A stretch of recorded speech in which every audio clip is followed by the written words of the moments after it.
বা কোথায় লিখেছিল? বলছে প্রডিউসার যে আমাদের কাছে তো নিয়ম বিধি আগেই ছিল, কিন্তু আমি কোনোদিন খাতায় কলমে কোনো নিয়ম এইসব কিছু লিখিনি। আর এইটা না মানে কি হইলে কি হইতে পারতো, একটা প্রাণ চলে যাবার পরে মানুষের বিবেক বুদ্ধি চেতনা সবকিছু জাগ্রত হয়, কিন্তু তার মাঝে সবকিছুর মাঝে একটা দুষ্প্রাপ্য প্রাণ, একটা প্রাণ চলে যায়।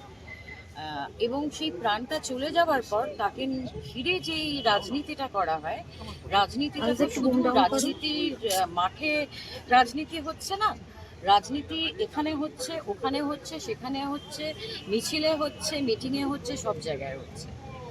তো আমি মিছিলেও যাইনি, গত মিটিংটাতেও যাইনি। আমি আজকে এসছি একটু বুঝতে, কারণ আমি বহুদিন বাদে টেকনিশিয়ানসে পা রাখলাম। আমি আমাকে একটু একটু আলাদা করে রাখা হয়।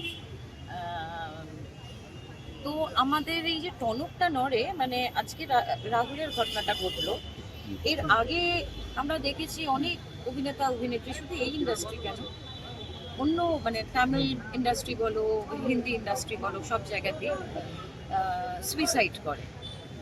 সুতরাং যেইটা আমরা আটকাতে পারবো, দেখো অ্যাক্সিডেন্ট না, অ্যাক্সিডেন্ট বলেই অ্যাক্সিডেন্ট।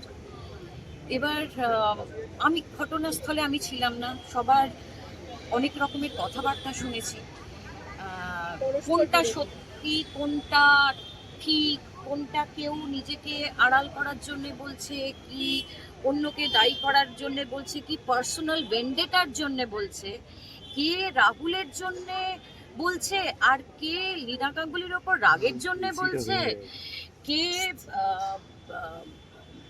অন্য একজন একজন মলেস্টার, সে লীনা গাঙ্গুলিরই আত্মীয় শুনেছি, তার এতে বলছে। এটা প্রত্যেকের একটা ইন্ডিভিজুয়াল এজেন্ডা আছে, আর কারা ভালো সাজছে ক্যামেরার সামনে, আমরা মাথা, আমরাই সব দেখছি, আমাদের জন্যই সব কিছু ঠিকঠাক হচ্ছে, কারা কিসের জন্য করছে, কারা ভালো সাজার, মানে কে যে মুখোশ পরে রয়েছে আর কে যে তার সত্যিকারের মুখটা দেখাচ্ছে, এটা খুব মুশকিল। আমি একটা ফেসবুক পোস্টও করেছি যে রিল আর রিয়েলের মাঝে গ্যাপটা যখন খুব ব্লার হয়ে যায় না, ডিস্টিংশনটা যখন খুব ব্লার হয়ে যায়, তখন বোঝা যায় না যে নো মেকআপ লুকে আমি এলাম, আমি তো লিপস্টিক পরে এসেছি, প্রশ্ন হতেই পারে আপনার শোক হচ্ছে না, আপনি লিপস্টিক পরে এসেছেন, মানুষ বলতেই পারে।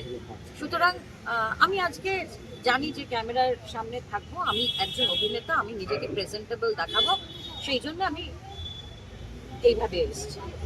এবার কে যে ক্যামেরার সামনে ওই দুঃখী দুঃখী মুখ, আমি জানি না, পুরোটা আমার কাছে ভীষণ একটা নাটক লাগছে, সাজানো লাগছে। কোনো সুবিধা হবে?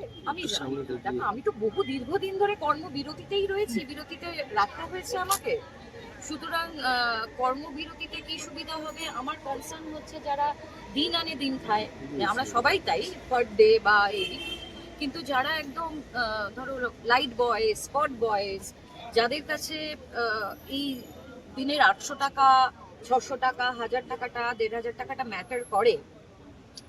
আর্টিস্টরা বেশ তার থেকে তো অনেক বেশি টাকা পায়, আর্টিস্টরা সেইটাকে একটা এই বিরতিটা ঘরে বসে আরামে কাটাতে পারে, তো যারা টেকনিশিয়ান, যারা ওই টাকাটায় তাদের সংসারটা চলে, তাদের পক্ষে কিন্তু মুশকিল।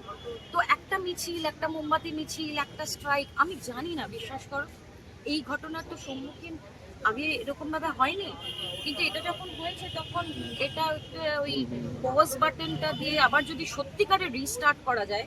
কিন্তু আমার এখানে আরো অনেক কিছু বলার রয়েছে। এখানে যিনি নাম নিয়ে বলছি, স্বরূপ বিশ্বাস, যার ট্রাশে সবাই চলে, যেখানে মানে গাছের পাতাটিও তাদের আজ্ঞানুসারে নড়ে, তারা যখন পারে যাকে পারে ব্যান করে সাসপেন্ড করে দেয়, এবং তাদের ভয়ে যারা হয়তো সোচ্চার হয়, আবার তারাই বলে না না আমরা ভুল করেছি, লিখিত চিঠি দেয় বা ইত্যাদি হয়।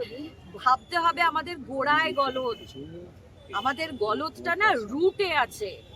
একটা ঘটনা, একটা স্ট্রাইক, একটা মিছিল, কিছু স্লোগান, কিছু এতে হবে না, আগে রুটটাকে চিনতে হবে। আজকে যদি একজন আমার মতো একজন মানে অভিজ্ঞ, আমি এত বছর কাজ করেছি।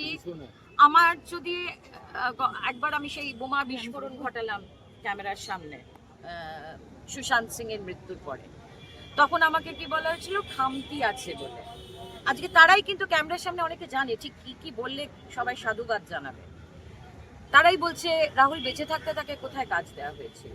তাহলে ন্যারেটিভটা ঠিক করুন, আপনি কি বলতে চাইছেন সেই ন্যারেটিভটা ঠিক করুন। এই ইন্ডাস্ট্রির অনেক প্রোজ অনেক কনস আছে, এটা এত সরলীকরণ বিষয় নয়। থ্যাংক ইউ দিদি। একটু মোটামুটি আস্তে বলে আস্তে দিয়েছি।